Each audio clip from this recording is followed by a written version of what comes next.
next up we have Aishani Khurana on urban inequality in Delhi. All right, thank you. So I'm Aishani. I just want to say thank you to Daniel for giving this light-hearted presentation. I feel less nervous now.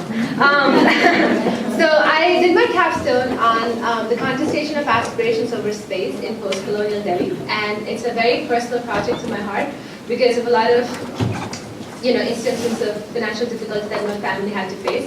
And by doing this capstone, it was a very rewarding and fulfilling process in understanding how much goes on in creating these urban inequalities that even if you're on the victim side, you're completely unaware of that. So to my capstone, I looked at how aspirations of different groups of people in Delhi conflict over spatial boundaries and explored mechanisms that construct these inequalities in the city. I look at the historical and the contemporary context of planning the city and how the aspirations of the elite comes into conflict with the aspirations of the slum dwellers. I argue that the realization of these aspirations of the elite and the middle class renders the poor on the peripheries of the urban imaginary and diminishes their rights as citizens. So, that's here, okay. So I will be focusing on four main areas. The first is aspirations in space and how that comes in together. The second is the historical context of New Delhi. The third is the aspirations of a global city. And the fourth is the public interest litigation and neoliberalism. To start with, I would like to present the case of Kutputli Colony, which means puppet in English. This colony is the biggest slum cluster in Delhi and is the largest spatial area habituated by the street performers around the world. So for those of you who have read Salman Rushdie's novel Midnight's Children, he refers to this place as the magician's ghetto. This drab, dilapidated and unhygienic slum cluster is home to a vibrant community of puppeteers, magicians, acrobats and performers. These people are the flag bearers of the Indian culture at international events, but they face imminent slum evictions from authorities from within the city. The Delhi Development Authority, or the DDA, is responsible for making all the key decisions about urban planning for the city, and they've decided to demolish this slum community in place of a multi-story building. So that's what the community looks like, and this is what the building will be when it's constructed. It's called Phoenix, and it will be the tallest building in Delhi if it's constructed, and it's fashioned after Burj Dubai. The Delhi government hopes to bring the city to a status of a global city by the construction of this building. Now, the DDA has promised that they will provide in situ resettlement option, which is they will build houses for these slum dwellers after they demolish them. But the people are still very skeptical about that. One of the slum dwellers says, our lifestyle is our identity. The lifestyle of a multi-story building is not for us. The reasons for that, why the slum dwellers are still upset with building this multi-story building, is that their lifestyle as puppeteers, as performers, cannot be, condensed into these flats, which will be in the multi-story building, because they have to store puppets which are over 15 feet tall. And also the DDA has underestimated the number of people living there, so they're constructing only 2,800 flats for 10,000 families living in the community. This is just one case of the apathy and ignorance of the government in planning cities and catering to the needs of those affected by the most by the development projects. And slum evictions are a very common phenomenon in Delhi. Over the past decades, over 1 million people have been displaced by DDA due to slum demolitions. In 3 years, from 2004 to 2007 alone, the DDA demolished over 45,000 houses. I think this case represents the contestation of aspirations for the elite who want to make Delhi a global city, and for the poor who simply demand the fulfillment of basic human rights like provision of food, water, and shelter. So these aspirations of the elite for a bourgeois environmentalism is to construct a city which is slum-free and fulfill their utopia of a global city is realized by rendering poor, vulnerable, and on the peripheries.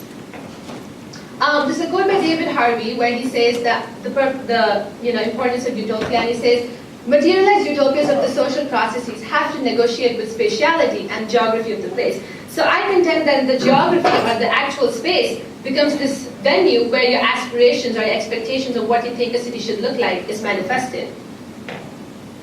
The space and social relations enter in a mutually influential and formative relationship where they constantly shape the spatial and social dimensions of human life in similar ways.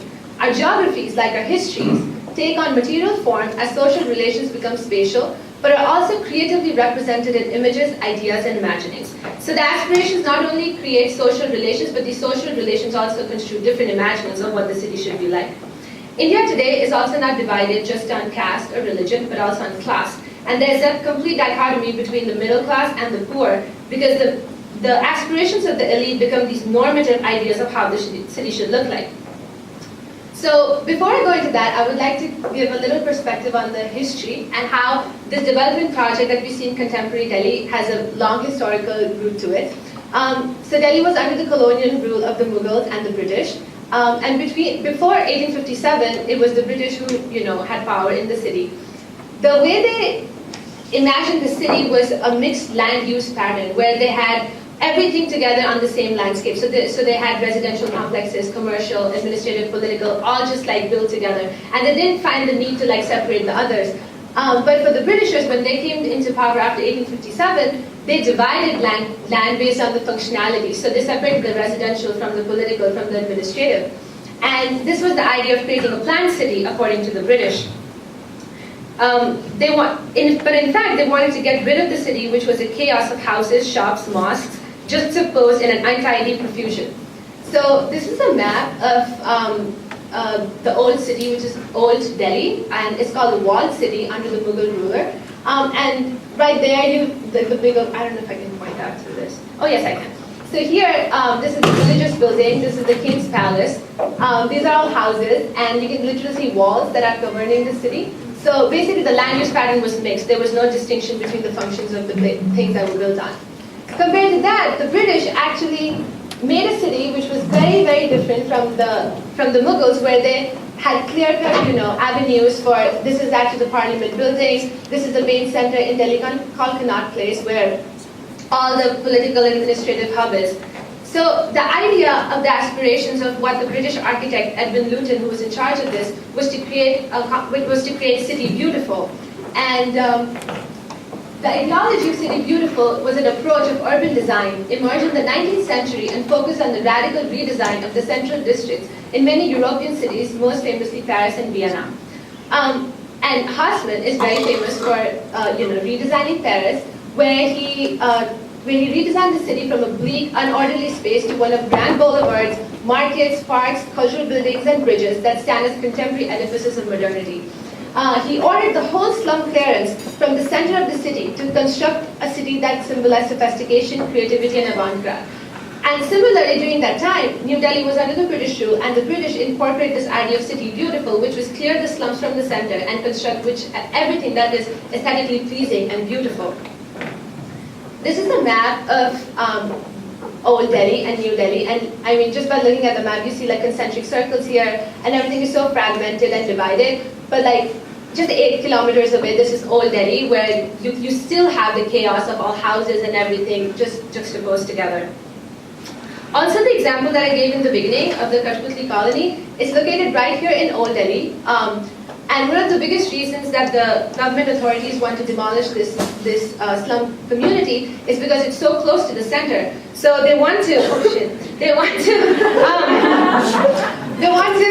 not only like up the status of city as a global city, but also it affects the residential and the posh neighborhood communities beside it. Okay, and the idea again is that the high status people concentrated in the center of the town where most economic activities are, and with the low status people confined to the urban periphery or even outside the city. So I argue that this idea, the bourgeoisie dream of remaking the city, is constructed by taking away the citizenship from people by rendering them homeless. This is actually a quote from the chairman of PDA, who is responsible for designing the city, and he says that we need imagination and courage to eliminate what is cruel and clumsy, basically referring to the people and the place that is there. And he also says it is necessary to brighten up these areas, otherwise they will remain the breeding grounds for criminals, rioters, engendering the cult of dagger and spear. So exactly focusing on how they take away the responsibility of the state, but blame the culture of poverty for crime and everything that is wrong with the poor and the old Delhi. In 2010, Delhi hosted the Commonwealth Games, which was a big international event, and it was a way for Delhi to come to the status of a global city. And a lot of media reported that from a walled city, it is going to